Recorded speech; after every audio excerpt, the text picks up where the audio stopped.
Avant de plonger dans cette histoire incroyable, pensez à vous abonner à la chaîne et à activer la cloche. Ici, chaque récit a quelque chose à dire, et vous ne voudrez pas en manquer un seul.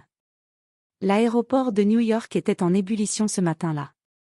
Les lumières vives reflétaient sur les carrelages polis, et le brouhaha des annonces, des valises roulantes et des passagers pressés créaient une ambiance presque électrique. Parmi eux, John Maxwell avançait d'un pas rapide, visiblement irrité.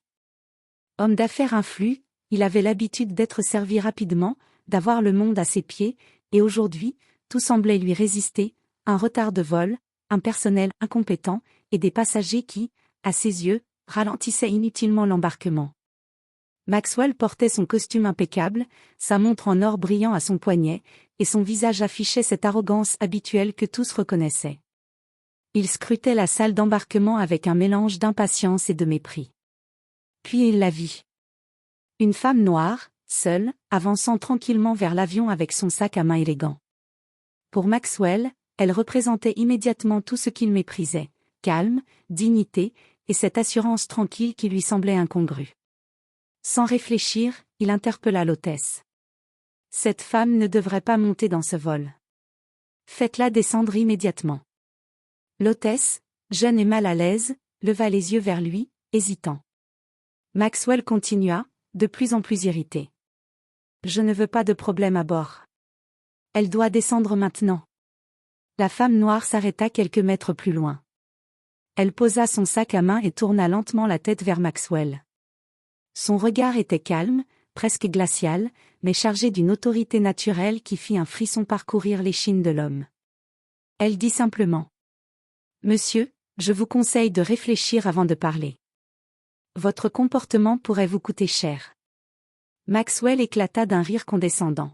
« Et vous croyez que je vais me laisser intimider par… » Il s'interrompit. Il ne savait pas encore que cette femme n'était pas une passagère ordinaire. Ce qu'il ignorait complètement, c'était que ce vol allait devenir pour lui le théâtre de l'une des humiliations les plus spectaculaires de sa vie.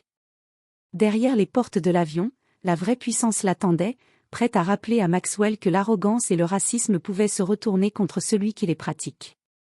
Alors que Maxwell continuait à fulminer, l'hôtesse s'approcha de la femme, prête à lui demander de descendre. Mais à ce moment précis, la passagère sortit calmement un portefeuille en cuir noir et en tira une carte professionnelle brillante. Elle la posa sur le comptoir, face à l'hôtesse. Victoria Anderson, propriétaire et PDG de cette compagnie aérienne, annonça-t-elle d'une voix douce mais ferme. Le nom résonna dans l'esprit de l'hôtesse.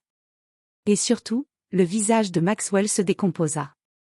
Son arrogance disparut instantanément, remplacée par une panique qu'il tenta maladroitement de masquer. Quoi, balbutia-t-il, la voix tremblante.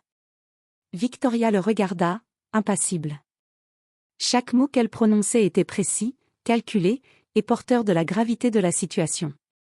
Monsieur Maxwell, je crois que vous avez confondu vos privilèges avec vos droits. Je vous conseille de vous asseoir immédiatement, ou je vous ferai descendre moi-même. Un silence glacial s'installa. Les passagers présents observaient, incrédules, la confrontation. Maxwell tenta de rassembler ses mots, mais tout ce qu'il trouva fut un faible murmure. Je ne savais pas. Victoria esquissa un sourire fin, presque cruel. Elle savait exactement le pouvoir qu'elle détenait. Chaque passager autour pouvait désormais voir que l'homme qui osait humilier les autres se retrouvait impuissant, face à une femme qu'il avait jugée, inférieure, sans connaître sa véritable identité. L'hôtesse, reprenant confiance, s'écarta et fit signe à Maxwell de se diriger vers son siège.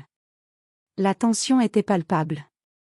Maxwell obéit, humilié, ses yeux évitant ceux de Victoria. Il sentit le poids du regard de tous les témoins, qui gravaient dans leur mémoire la leçon de l'arrogance et du racisme. Victoria, toujours calme, reprit son sac et se dirigea vers son siège, laissant derrière elle un Maxwell blême et tremblant. Le vol venait à peine de commencer, et déjà, il comprenait que sa journée allait devenir un véritable cauchemar, orchestré par la femme qu'il avait voulu expulser. Le bruit des moteurs de l'avion couvrait à peine le souffle court de John Maxwell.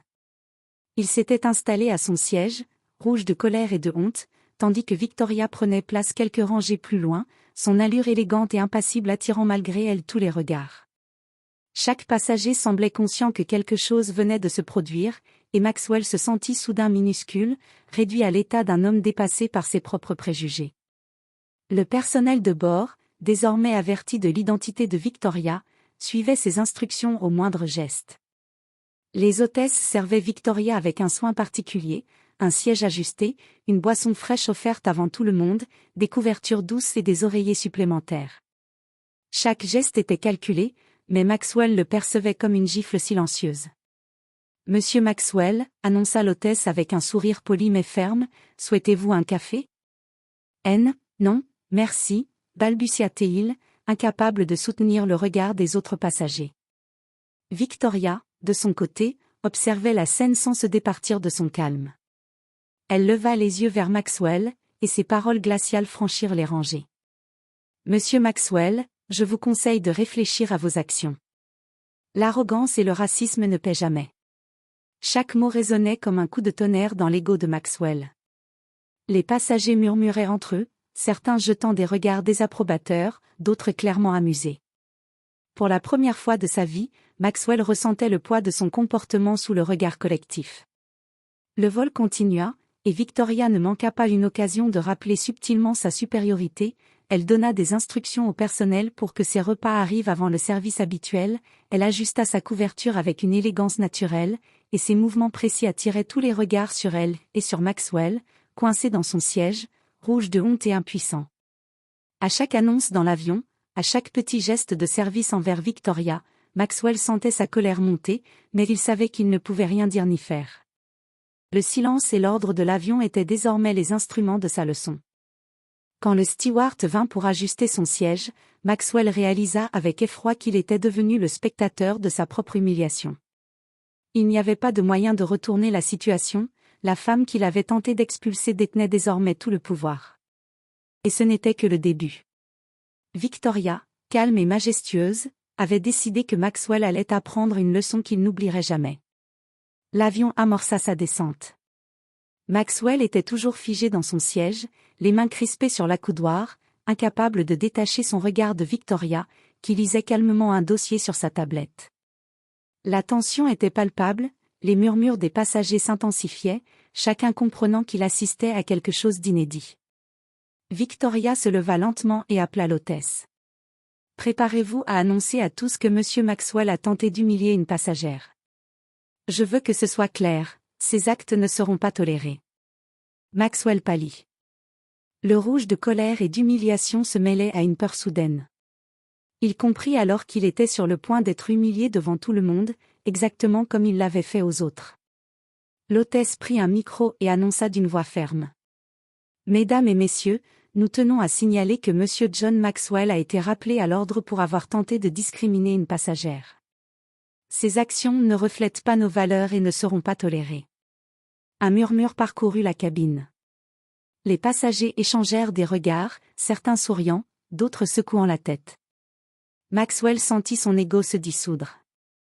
Il avait imaginé que sa richesse et son influence le protégeraient, mais il était désormais complètement vulnérable. Victoria s'approcha de lui, chaque pas accentuant sa présence imposante. « Monsieur Maxwell, j'espère que vous retiendrez cette leçon. Le monde ne vous doit rien, mais vous avez des comptes à rendre à votre conscience. L'arrogance et le racisme ne donnent jamais de pouvoir, seulement des humiliations. » Elle se détourna, laissant Maxwell immobile, tremblant, tandis que les passagers applaudissaient discrètement. Certains hochèrent la tête en signe de respect pour Victoria, d'autres pour la leçon de justice qui venait d'être donnée. Maxwell, humilié, comprit qu'il venait de vivre une expérience qu'aucun argent ne pourrait effacer. Lorsque l'avion se posa enfin, Victoria quitta son siège avec la grâce d'une reine. Maxwell, quant à lui, fut escorté à l'extérieur, incapable de croiser le regard des passagers et du personnel. Ce jour-là, il apprit que le véritable pouvoir n'était pas dans la richesse ou le statut, mais dans le respect, la dignité et la justice, des qualités qu'il avait longtemps méprisées. Victoria monta dans sa limousine à l'aéroport, laissant derrière elle un Maxwell brisé, mais surtout une leçon gravée dans sa mémoire. L'arrogance et le racisme peuvent vous faire tomber, même face à un simple sourire calme et déterminé. Le lendemain, John Maxwell était encore sous le choc. La nouvelle de sa confrontation avec Victoria Anderson s'était répandue comme une traînée de poudre. Les vidéos amateurs prises par des passagers circulaient sur les réseaux sociaux, montrant son visage rouge de honte et sa posture figée. Les commentaires étaient unanimes, l'arrogance et le racisme avaient un prix, et il venait de le payer en public. Maxwell tenta de reprendre le contrôle. Il contacta l'entreprise de Victoria, cherchant à s'excuser, à racheter son erreur. Mais Victoria, implacable, répondit simplement. « Monsieur Maxwell, il n'y a pas de prix pour l'humiliation que vous avez infligée à autrui. Votre seul espoir est de réfléchir à vos comportements et de changer. » La leçon, pensa-t-il, était totale et irréversible. Chaque collaborateur, chaque partenaire d'affaires, et même certains amis, le regardaient désormais différemment. Son arrogance, longtemps tolérée, était désormais vue comme un défaut majeur. Mais Victoria ne s'arrêta pas là. Quelques semaines plus tard, Maxwell fut invité à assister à un séminaire sur la diversité et le respect en entreprise, organisé par la compagnie de Victoria. Humilié mais obligé de participer, il se retrouva face à des centaines de professionnels, tous conscients de sa réputation récente. Victoria prit la parole. « Chacun d'entre nous a un choix, répandre l'arrogance ou montrer le respect. Monsieur Maxwell a choisi son chemin. À lui maintenant de choisir le sien. » Maxwell s'assit, silencieux, rouge de gêne, réalisant que son monde venait de changer. Il comprit enfin que la véritable puissance ne réside pas dans l'argent ou le statut, mais dans le respect des autres et la dignité. Quelques mois plus tard, Maxwell prit de vraies mesures pour se racheter. Il suivit des formations sur la diversité, s'engagea dans des œuvres caritatives, et fit des excuses publiques sincères. Le chemin était long, mais il était désormais conscient que sa réputation ne serait restaurée qu'avec humilité et respect, des valeurs qu'il avait autrefois méprisées.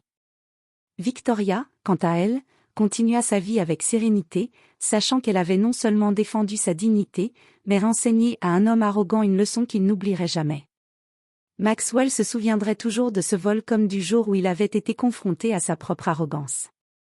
Ce jour-là, une simple passagère avait changé sa vision du monde et rappelé à tous qu'aucune richesse ne protège de la justice morale et de la dignité humaine.